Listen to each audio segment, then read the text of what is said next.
बिस्मिल्लाहिर्रहमानिर्रहीम। अस्सलाम वालेकुम फ्रेंड्स। सी प्लस प्लस सीखने की इस सीरीज़ के लेक्चर नंबर 5 में आज हम देखेंगे कि डेटा टाइप्स क्या हैं और वेरिएबल्स क्या हैं।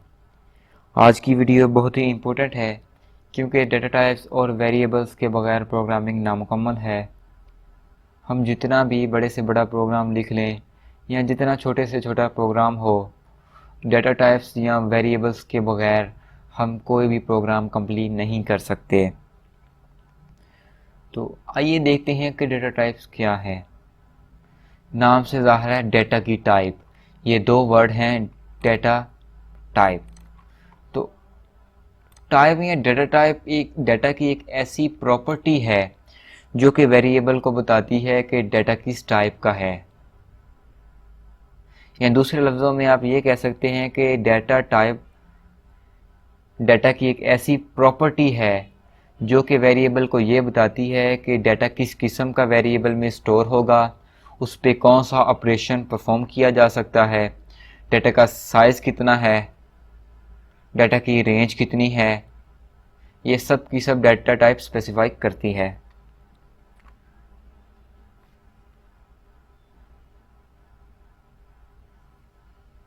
Data types are used to tell variables the type of data it can store. For example ये हमारे पास एक वेरिएबल है जो कि रैम के अंदर मैंने बनाया है। तो डेटा टाइप वेरिएबल को क्या बताती है कि किस किस्म का डाटा इसमें हम स्टोर करवा सकते हैं। लाइक हम इसमें इंटीजर करवा सकते हैं, कैरेक्टर करवा सकते हैं या फ्लोट करवा सकते हैं, किस किस्म का डाटा स्टोर करवा सकते हैं।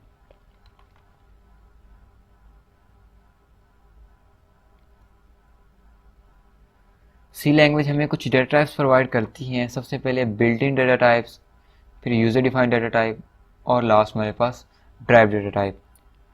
तो बिल्ट इन डेटा टाइप्स नाम से ज़ाहिर है बिल्ट इन, जो कि पहले से बनी बनाई होती हैं। इनको प्रिमिटिव डेटा टाइप भी कहते हैं, फंडामेंटल डेटा टाइप भी कहा जाता है। तो बिल्ट इन डेटा टाइप बनाते कौन हैं? ये वो लोग बनाते हैं जिन्होंने कोई लैंग्वेज बनाई होती है। तो सी प्लस प्लस में हमारे पास integer, character, float, double, boolean, void और वाइड कैरेक्टर प्रिमिटिव या बिल्ट इन डेटा टाइप्स हैं। उसके बाद यूज़र डिफाइंड डेटा टाइप्स, ऐसी डेटा टाइप्स जो कि यूज़र डिफाइन करता है। इसमें हमारे पास स्ट्रक्चर, यूनियन, क्लास और एनुमरेशन शामिल हैं। और लास्ट हमारे पास है जी ड्राइव डेटा टाइप्स, ऐसी डेटा टाइप्स जो कि प्रिमिटिव डेटा टाइप को यूज़ करके बनाई जाएं, उनको ड्राइव डेटा टाइप कहते हैं। यूज़र डिफाइंड डेटा टाइप भी प्रिमिटिव डेटा टाइप को ही यूज़ करके बनाई जाती हैं। तो ड्राइव डेटा टाइप में हमारे पास एरे, फंक्शन, पॉइंटर और रेफरेंस होते हैं। आइए अब इस टेबल पे ज़रा नज़र दौड़ाएं। बूलियन बूलियन डेटा टाइप को सी प्लस प्लस में यूज़ करने के लिए सी प्लस प्लस हमें एक कीवर्ड प्रोवाइड करती है जिसे हम बूल कहते हैं। तो बूलियन डेटा टाइप ऐसे वेरिएबल्स को डिक्लेयर करने के लिए यूज़ होती हैं जिनकी वैल्यू या तो ज़ीरो होती है या वन होती है। तो अगर उसकी वैल्यू ज़ीरो होगी तो इस मीन्स के उसकी स्टेट जो है वो फॉल्स है, और अगर वेरिएबल में वैल्यू वन सेट है तो इस मीन्स के वेरिएबल की जो स्टेट है वो ट्रू है। उसके बाद character data type, character data type एक ऐसी डेटा टाइप है जो कि करेक्टर्स के साथ डीलिंग में यूज़ होती है। लाइक अगर हमने एक प्रोग्राम बनाया है जो कि यूज़र से करेक्टर इनपुट ले, तो उसके लिए हम करेक्टर डेटा टाइप को यूज़ करेंगे। इंटीजर डेटा टाइप एक ऐसी डेटा टाइप है जो कि वेरिएबल में इंटीजर वैल्यूज़ को स्टोर करवाने के लिए यूज़ होती हैं। इसी तरह से फ्लोटिंग पॉइंट डेटा टाइप, इसको जब हम सी प्लस में यूज़ करेंगे तो उसके लिए सी प्लस प्लस हमें एक कीवर्ड प्रोवाइड करता है जिसे हम फ्लोट कहते हैं। तो फ्लोट डेटा टाइप एक ऐसी डेटा टाइप है जो कि डेसिमल पॉइंट वैल्यूज़ को वेरिएबल में स्टोर करवाने के लिए यूज़ होती है। डबल।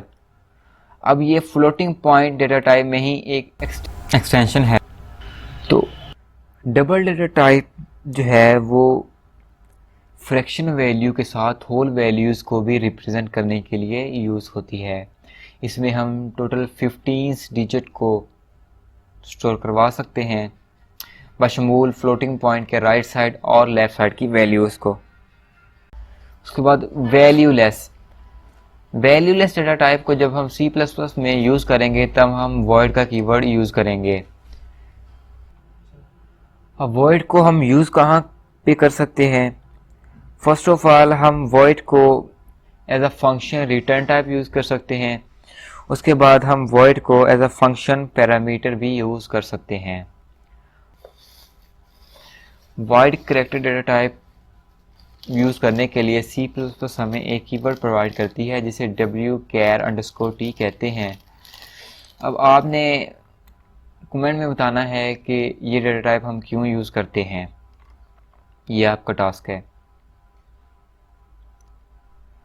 उसके बाद C++ हमें कुछ क्वालिफायर्स भी प्रोवाइड करती हैं जिनको यूज़ करके हम इन डेटा टाइप्स के साइज़ और रेंज को चेंज कर सकते हैं।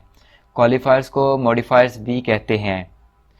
नाम से ज़ाहिर है मॉडिफायर्स जो रेंज को या साइज़ को मॉडिफाई करे। सबसे पहला हमारा मॉडिफायर शॉर्ट है, उसके बाद लॉन्ग, साइन, अनसाइंड। जब हम डेटा टाइप के साथ कोई भी क्वालिफायर या मॉडिफायर यूज़ नहीं करते तो बाय डिफ़ॉल्ट उसका क्वालिफायर या मॉडिफायर जो है वो साइन होता है। अब इस डायग्राम को ज़रा देखें, ये हमारे पास टाइप है और ये मेमोरी में कितना साइज ले रही है डेटा टाइप, और ये इसकी रेंज है कि कितनी रेंज के दरमियान हम वैल्यूज़ जो हैं वो वेरिएबल में स्टोर करवा सकते हैं। तो करैक्टर मेमोरी में 1 बाइट स्पेस लेती है और इसकी रेंज -127 से 127 है। और अगर करैक्टर के साथ हम एक अनसाइंड क्वालिफायर यूज़ करें तो इसकी तमाम वैल्यूज़ जो हैं वो पॉजिटिव हो जाती हैं। तो इस केस में इसकी वैल्यू 0 से लेकर 255 होगी।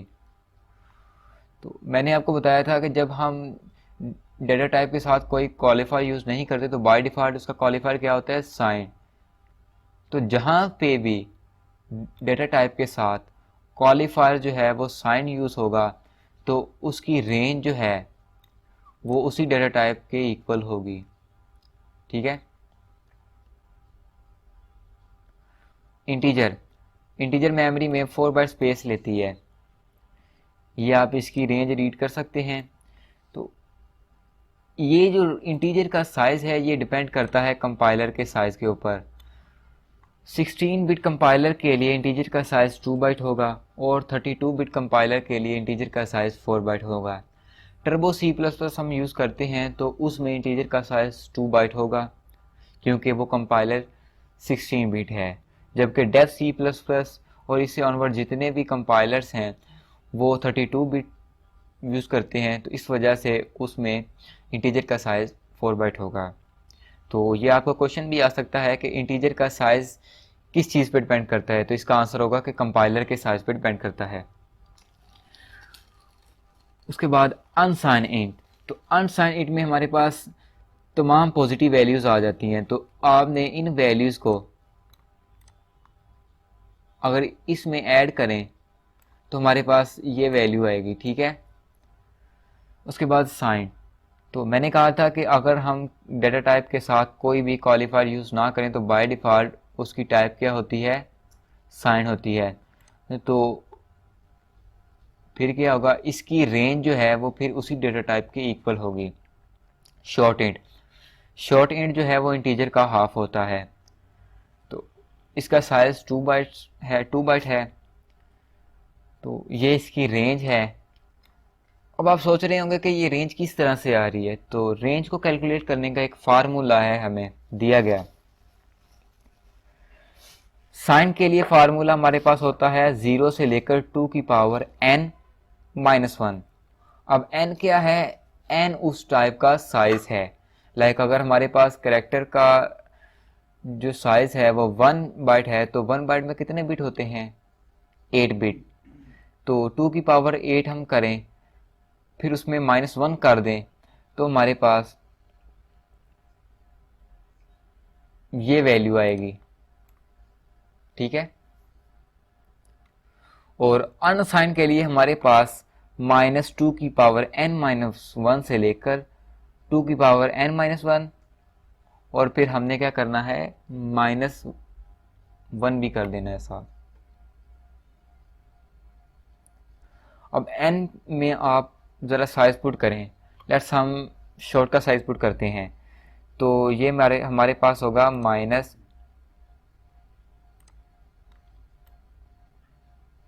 की पावर 8 -1, ठीक है, से लेकर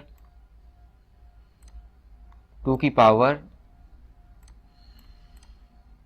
8 -1, और होल में हमने क्या कर देना है, -1 कर देना है। तो अगर आप इसको कैलकुलेट करेंगे तो हमारे पास अनसाइन के लिए ये रेंज आएगी। ठीक है।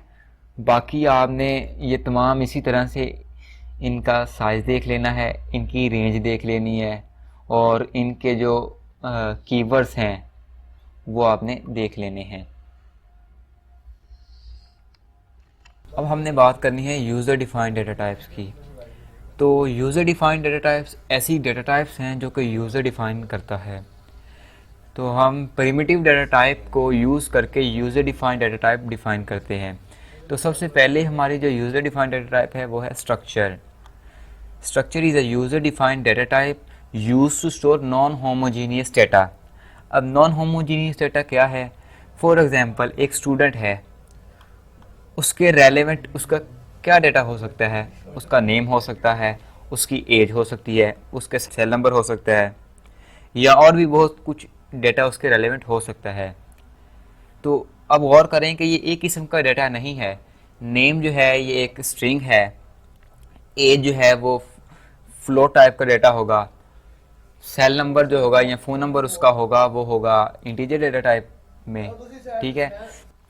मीन्स के डिफरेंट टाइप की प्रिमिटिव डेटा टाइप को यूज़ करके हम एक नॉन होमोजीनियस डेटा टाइप बनाते हैं। उस डेटा टाइप को हम स्ट्रक्चर कहते हैं, और वो डेटा टाइप क्या करती है? नॉन होमोजीनियस टाइप का डेटा स्टोर करती है। अब इसको डिक्लेयर कैसे करते हैं? ये स्ट्रक्ट एक कीवर्ड है और ये वो स्ट्रक्चर है जो हमने बनाया है। तो यहाँ पे हमारा स्ट्रक्चर स्टूडेंट होगा। अब यहाँ से ये स्ट्रक्चर स्टार्ट हो रहा है। सबसे पहले स्टूडेंट का नेम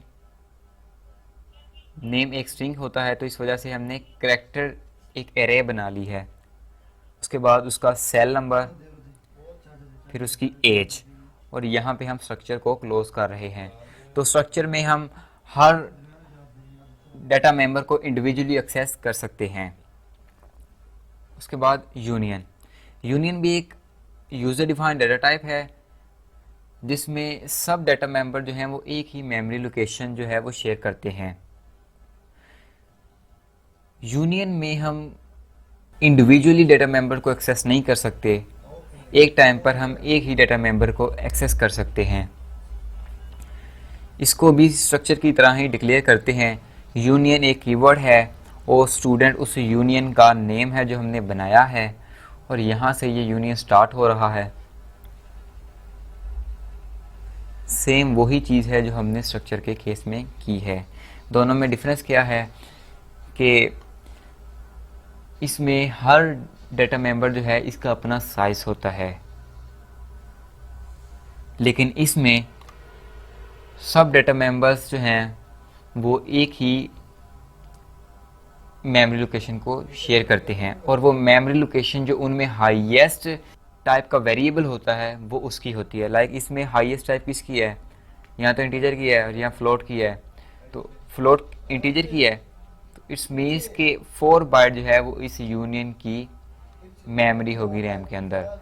और इस केस में हम इसको भी कैलकुलेट करेंगे, इंटीजर टाइप के वेरिएबल को भी कैलकुलेट करेंगे, फ्लोट टाइप के वेरिएबल को भी कैलकुलेट करेंगे, और इनका सम जो होगा वो स्ट्रक्चर की ओवरऑल मेमोरी होगी। उसके बाद class is a user defined data type which hold its own data members and member functions. Class एक यूजर डिफाइंड डाटा टाइप है जिसमें दो चीज़ें होती हैं, एक तो डाटा मेंबर्स और दूसरे member functions, which can be accessed and use by creating an instance of that class, जिसको हम उस क्लास का इंस्टांस बना के एक्सेस कर सकते हैं, और उस इंस्टांस को हम ऑब्जेक्ट कहते हैं। मीन्स के क्लास के डाटा मेंबर्स और मेंबर फंक्शंस को हम क्लास का ऑब्जेक्ट बना के एक्सेस कर सकते हैं। अब क्लास एक कीवर्ड है और स्टूडेंट एक क्लास का नेम है, यहाँ से क्लास स्टार्ट हो रही है।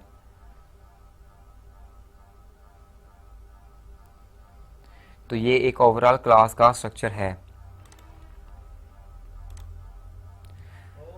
तो इसे कहते हैं एक्सेस स्पेसिफायर।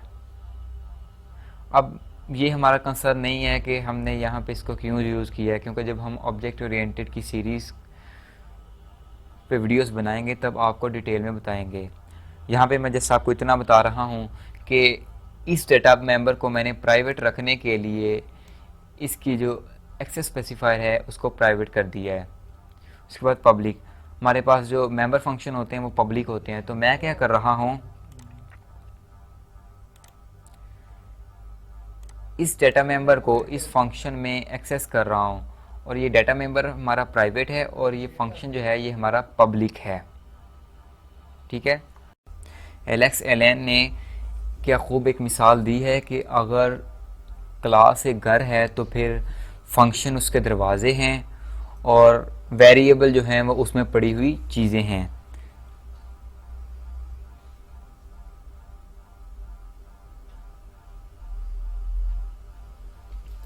उसके बाद एनुमरेशन भी एक यूज़र डिफाइंड डाटा टाइप है जो कि इंटीग्रल कांस्टेंट को नेम्स देने के लिए यूज़ होती है। अब इसको हम बनाते कैसे हैं, इनम एक कीवर्ड है और ये उस एनुमरेशन का नेम है। अब ये मैंने इंटीग्रल कांस्टेंट को डिफ़ाइन किया है एक पर्टिकुलर नेम के साथ। ठीक है। तो ये आज हमने बिल्ट इन डाटा टाइप भी कवर किए हैं, यूज़र डिफाइंड डाटा टाइप भी अब हमने कवर कर लिए हैं। अब हमारी रहती है ड्राइव डाटा टाइप, वो भी हम इसी वीडियो में कवर करेंगे। ड्राइव डाटा टाइप ऐसी डेटा टाइप्स होती हैं जो कि प्रिमिटिव डाटा टाइप से मिलकर बनती हैं। C++ में एरे एक ड्राइव डाटा टाइप है जो कि होमोजीनियस डाटा को स्टोर करवाने के लिए यूज़ होती है। स्ट्रक्चर के केस में हमने देखा था कि स्ट्रक्चर एक नॉन होमोजीनियस डाटा को स्टोर करने के लिए यूज़ होती है, जबकि जो एरे है वो होमोजीनियस डाटा को स्टोर करने के लिए यूज़ करते हैं हम।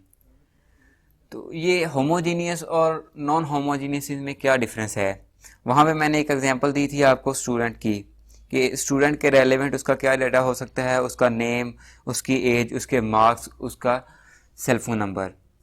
लेकिन एरे के केस में क्या होता है, इसकी एग्जांपल आप यूँ लीजिए कि अगर हमने 8 स्टूडेंट के मार्क्स जो हैं वो इनपुट लेने हैं तो उसके लिए हमें 8 वेरिएबल्स की ज़रूरत पड़ेगी। तो उन वेरिएबल्स का हमें नाम भी रखना पड़ेगा। तो फॉर एग्जांपल इस वेरिएबल का नेम S1 है, S2, और ये इस तरह से लास्ट वेरिएबल का जो नेम है वो S8 होगा। अब ये अलग अलग वेरिएबल्स हैं और इनके अलग अलग नेम है। ठीक है।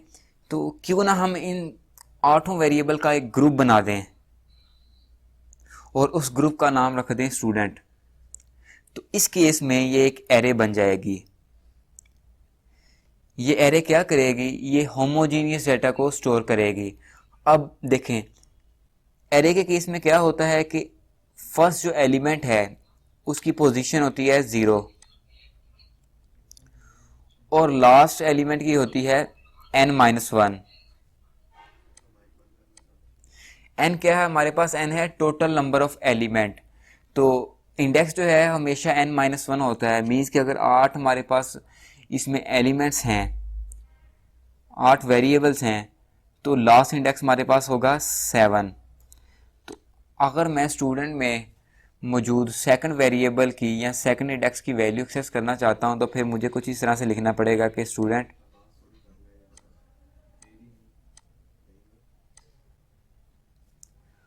और यहाँ पे हम उसका इंडेक्स देंगे। इस तरह से हम एक एरे में डेटा को एक्सेस कर सकते हैं। उसके बाद है रेफरेंस। रेफरेंस जो है वो सिंपल एक रेफरेंस डेटा टाइप है। ये इतनी ज़्यादा पावरफुल तो नहीं है, लेकिन ये पॉइंटर से सेफ है। अब यह रेफरेंस क्या होता है? रेफरेंस एक वैल्यू होती है जिसके थ्रू हम किसी भी पर्टिकुलर वेरिएबल में मौजूद डेटा को इनडायरेक्टली एक्सेस कर सकते हैं। Function is a group of statements that together from a task. ये स्टेटमेंट्स का ग्रुप होता है जो कि एक टास्क जो है परफॉर्म करता है। पॉइंटर एक वेरिएबल है जो कि किसी भी वेरिएबल के एड्रेस को स्टोर करने के लिए यूज होता है। तो पॉइंटर के थ्रू हम किसी भी मेमोरी को डायरेक्ट एक्सेस कर सकते हैं, और पॉइंटर हमें इस काबिल बनाता है कि हम किसी भी मेमोरी को डायनामिकली यूज कर सकें। तो यहाँ तक हमने देखा कि बिल्ट इन डेटा टाइप्स क्या होती हैं, यूजर डिफाइंड डेटा टाइप और ड्राइव डेटा टाइप। अब वेरिएबल्स। वैसे वेरी का क्या मतलब होता है? चेंज होना। तो वेरिएबल्स ऐसी वैल्यूज होती हैं जो कि चेंज होती रहें, मीन्स एक जैसी ना रहें। सेम वही मैथ वाला कंसेप्ट है वेरिएबल्स का प्रोग्रामिंग के अंदर भी। तो वेरिएबल्स ऐसी वैल्यू को स्टोर करने के लिए यूज होती हैं जो कि चेंज होती रहती हैं, कांस्टेंट नहीं रहती during the execution of program. और वेरिएबल जो है वो वैल्यू को टेम्परेरी तौर पर स्टोर करते हैं, और ये उस वक्त तक करते हैं जब तक प्रोग्राम चल रहा है। जो ही प्रोग्राम टर्मिनेट होगा उस वेरिएबल में मौजूद तमाम वैल्यूज जो हैं वो क्लियर हो जाएंगी।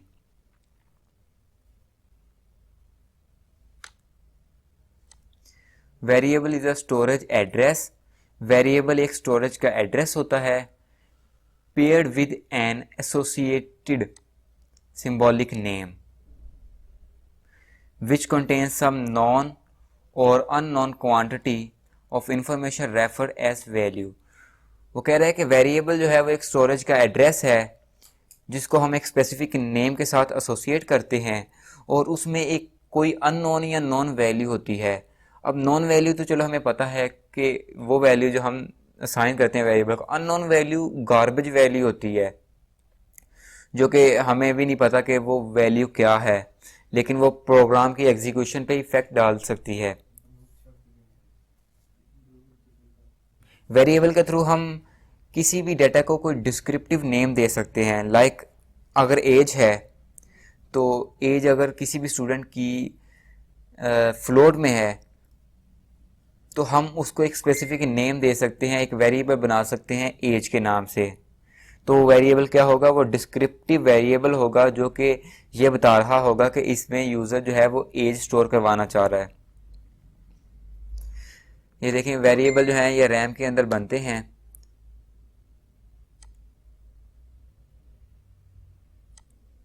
तो ये हमारे पास एक वेरिएबल है, ये वेरिएबल का नेम है और ये वैल्यू है उसमें, ये रैम के अंदर बनते हैं। प्रोग्रामिंग में कुछ इस तरह से होगा कि वेरिएबल के राइट साइड पे वैल्यू होती है जो कि हम उसको साइन करते हैं, और लेफ्ट साइड पे उसकी डेटा टाइप होती है।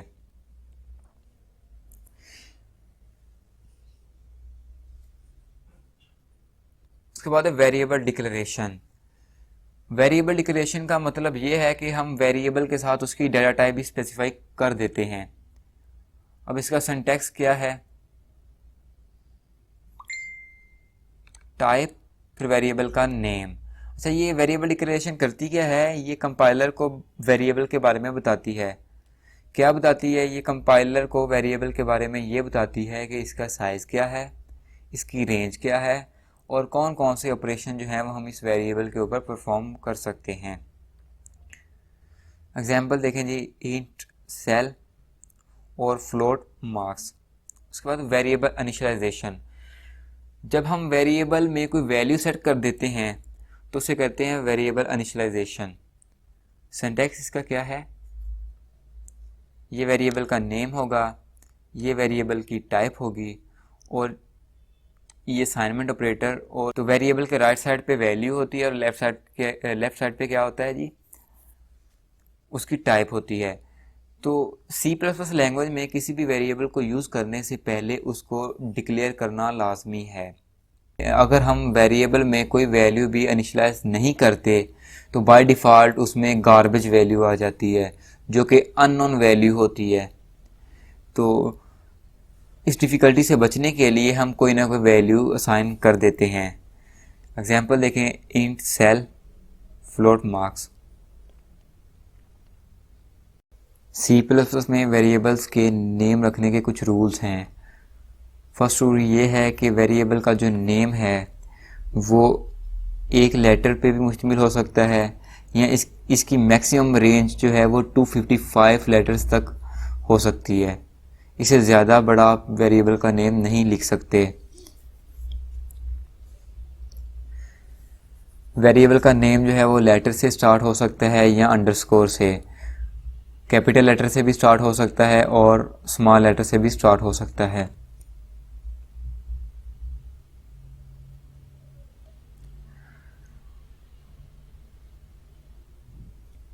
वेरिएबल का नेम या तो आप अंडरस्कोर से स्टार्ट कर सकते हैं या लेटर से, लेकिन नंबर से या आप ये कह सकते हैं डिजिट से किसी भी वेरिएबल का नेम जो है वो स्टार्ट नहीं कर सकते हैं। फॉर एग्जांपल अगर मैं कहूँ फॉर यू, ये वेरिएबल का नेम हम नहीं रख सकते क्योंकि ये डिजिट से स्टार्ट हो सकता है। हाँ, हम इस तरह से लिख सकते हैं U4। इसमें यह है कि नंबर जो है वो बाद में यूज़ हो रहा है। Variable name are case sensitive. Case sensitivity के बारे में मैंने आपको बताया हुआ है। नो स्पेसिस और स्पेशल कैरेक्टर आर अलाउ। आप स्पेशल कैरेक्टर और स्पेसिस और स्पेशल कैरेक्टर को यूज़ नहीं कर सकते। फॉर एग्जांपल अगर मैं कोई वेरिएबल बना रहा हूँ माई कार, तो ये माई और कार के दरमियान हम स्पेस नहीं लिख सकते। अगर इस तरह से हम लिखने की कोशिश करेंगे तो ये इनवैलिड होगा, ये एक वेरिएबल नहीं होगा। कीवर्ड को भी हम वेरिएबल के नेम में यूज़ नहीं कर सकते। कीवर्ड वो वर्ड होते हैं जो कि पहले से ही डिफाइन होते हैं। फॉर एग्जांपल हम इस तरह से इंट वेरिएबल का नेम नहीं रख सकते क्योंकि इंट जो है ये पहले से ही डिफाइन है। तो आज हमने बिल्ट इन, यूज़र डिफाइन और डिराइव्ड डेटा टाइप के बारे में डिस्कस किया। उसके बाद हमने वेरिएबल्स की डिक्लेरेशन, इनिशियलाइजेशन के बारे में बात की और लास्ट टॉपिक हमने कवर किया रूल्स फॉर नेमिंग वेरिएबल। अगर आपको किसी चीज़ की समझ नहीं आई तो आप कमेंट के ज़रिए से पूछ सकते हैं। अगर फिर भी कोई कसर रह जाए तो जब हम इसको प्रैक्टिकल इम्प्लीमेंट करेंगे तो वो आपको उससे बेहतर समझ आएगी। ये सब जो हमने रूल्स पढ़े हैं हम इनकी प्रैक्टिकल इम्प्लीमेंटेशन भी करेंगे। डिफाइन और ड्राइव डेटा टाइप के ऊपर हमारी सेपरेट वीडियो होंगी। जो प्रिमिटिव डेटा टाइप है हम मोस्टली उसको ही यूज़ करेंगे। अगर आपको ये वीडियो अच्छी लगे तो लाइक कीजिए। आपको ये लगता है कि आपके दोस्तों के लिए हेल्पफुल है तो शेयर कीजिए और हमारे चैनल का हिस्सा बनने के लिए सब्सक्राइब कीजिए। मिलते हैं नेक्स्ट वीडियो में, तब तक के लिए इजाज़त दीजिए। अल्लाह हाफिज़।